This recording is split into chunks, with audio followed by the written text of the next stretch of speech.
Selamat pagi, salam sahabat. Hari ini Kamis 15 Mei tahun 2025.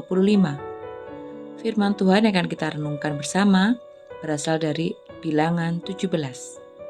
Bilangan pasal 17, demikianlah firman Tuhan. Tuhan berfirman kepada Musa, katakanlah kepada orang Israel dan suruhlah mereka memberikan kepadamu satu tongkat untuk setiap suku. Semua pemimpin mereka harus memberikannya, suku demi suku, seluruhnya 12 tongkat. Lalu tuliskanlah nama setiap pemimpin pada tongkatnya. Pada tongkat Lewi harus kau tuliskan nama Harun. Bagi setiap kepala suku harus ada satu tongkat. Kemudian haruslah kau letakkan semuanya itu di dalam kemah pertemuan di hadapan tabut hukum, tempat aku biasa bertemu dengan kamu. Dan orang yang kupilih, tongkat orang itulah akan bertunas. Demikianlah aku hendak meredakan sungut-sungut yang diucapkan mereka kepada kamu, sehingga tidak usah kudengar lagi. Setelah Musa berbicara kepada orang Israel, maka semua pemimpin mereka memberikan kepadanya satu tongkat dari setiap pemimpin, menurut suku-suku mereka, 12 tongkat, dan tongkat Harun ada di antara tongkat-tongkat itu. Musa meletakkan tongkat-tongkat itu di hadapan Tuhan dalam kemah hukum Allah. Ketika Musa keesokan harinya masuk ke dalam kemah hukum itu, maka tampaklah tongkat Harun dari keturunan Lewi telah bertunas, mengeluarkan kuntum, mengembangkan bunga dan berbuahkan buah badam.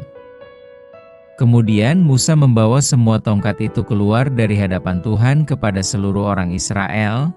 Mereka melihatnya lalu mengambil tongkatnya masing-masing. Tuhan berfirman kepada Musa, kembalikanlah tongkat Harun ke hadapan tabut hukum untuk disimpan menjadi tanda bagi orang-orang durhaka.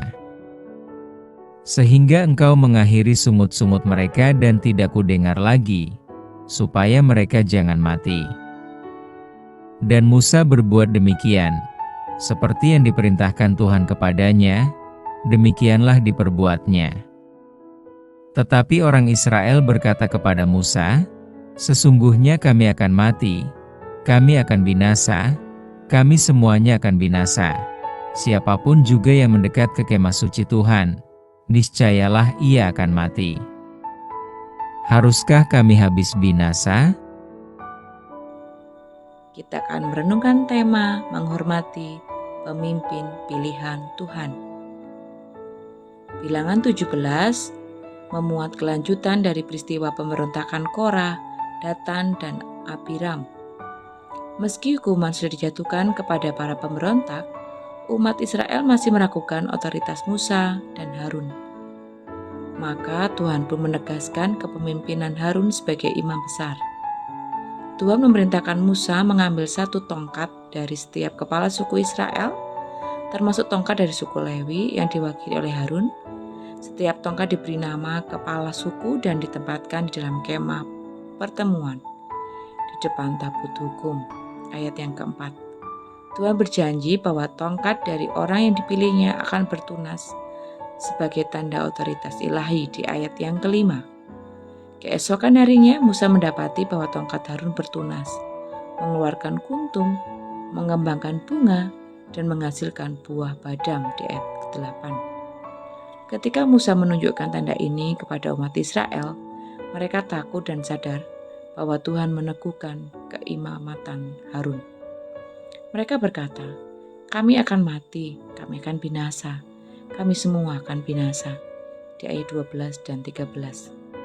Mereka takut dihukum Tuhan dan mengakui bahwa mereka harus menghormati otoritas yang ditetapkan Tuhan. Umat Israel diajarkan menghormati dan menaati pemimpin yang dipilih Tuhan. Ketidakpatuhan dan pemberontakan seperti yang dilakukan Korah, Datan, dan Abiram hanya akan membawa kehancuran. Sebagai umat Allah masa kini, kita juga dipanggil menghormati dan mendukung pemimpin rohani yang diutus oleh Allah. Jabatan rohani yang kita emban adalah pemberian Allah.